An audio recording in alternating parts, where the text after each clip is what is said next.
Bonjour, je suis très heureux de me retrouver avec Nadège et Enzo à Pantin. Nous sommes à quelques jours du premier tour et nous sommes sur un endroit qui est très minéral au bord de ce magnifique canal dont on aurait pu faire une promenade magnifique qui soit adaptée au dérèglement climatique.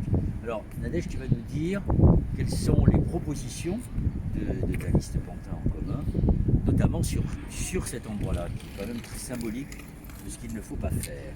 Alors sur cet endroit-là, la première des choses, c'est d'en faire un lieu apaisé pour toutes et tous, non seulement pour les Pantinois, mais aussi pour les Parisiennes, pour les Écono-Vénésiens qui viennent s'y promener. Des enjeux de circulation douce, mais aussi des enjeux de végétalisation. Nous pouvons remettre très facilement de la nature en ville avec par exemple des radeaux végétalisés. Nous pouvons aussi faire en sorte que tout projet d'aménagement soit également conçu avec les habitantes et les habitants. Je prends par exemple le cas du port de Plaisance qui est promis aux habitants de ce qu'on appelle la ZAC du port de Newport.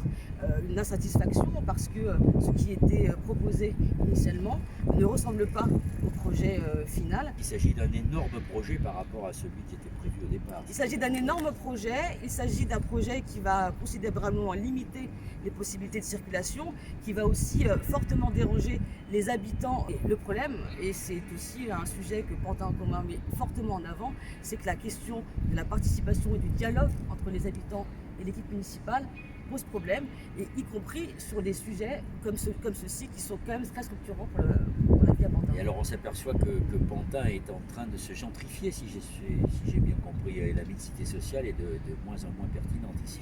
Pantin est en train de se gentrifier, mais l'arrivée de nouveaux habitants, c'est aussi une nouvelle forme de dynamisme. En revanche, ce qu'il faudrait, c'est que tous puissent se loger à Pantin, non seulement les Pantinoises et les Pantinois, de Pantin de toujours, mais également les nouveaux arrivants, et faire en sorte que les constructions de logements prennent en compte ces nouvelles populations, ces populations aux revenus modestes. Par exemple, nous considérons que dans les programmes neufs, le niveau de logements très sociaux n'est pas suffisamment élevé. Alors c'est très intéressant de voir que tu es tête de liste, tu es France Insoumise, Enzo il est écologiste, il y a aussi des représentants du Parti communiste et de la société civile. On peut dire en quelque sorte que c'est exactement la configuration politique que nous souhaiterions pour la recomposition de la gauche, pour sa revitalisation, mais, et c'est l'écologiste qui parle, autour des questions écologiques. Je suis très contente que tu relèves. Nous, en fait, à Pantin en commun, on est quand même assez satisfait. Je me stresse des lauriers de la composition de cette liste. Elle reflète évidemment la diversité à gauche, la diversité dans le progressisme, et aussi la volonté d'intégrer des citoyennes et des citoyens engagés qui, pour la plupart, sont candidats pour la première fois, qui, pour la plupart, n'appartiennent pas à une organisation politique, mais qui tous sont engagés dans le mouvement social, dans l'écologie, dans le féminisme, et qui font la fierté de notre liste, mais également qui reflètent ce qu'est Pantin.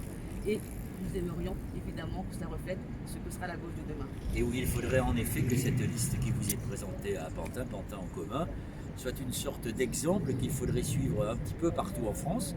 Moi, je vais soutenir beaucoup de listes et je m'aperçois que c'est qui est en train de se construire.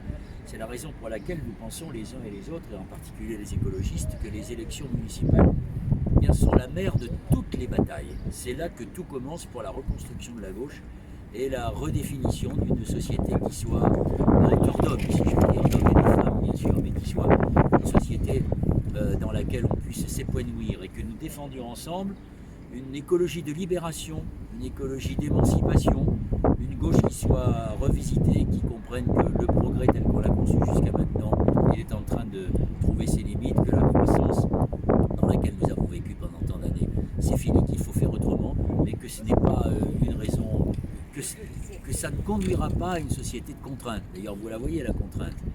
Le coronavirus est une métaphore d'un monde dans lequel on est tous dépendants les uns des autres, où 80% de nos principes actifs de médicaments sont fabriqués en Chine, et où on fait travailler dans des conditions indignes des hommes et des femmes au Bangladesh ou ailleurs pour construire l'appareil devant lequel je suis en train de parler. Ça ne peut plus durer.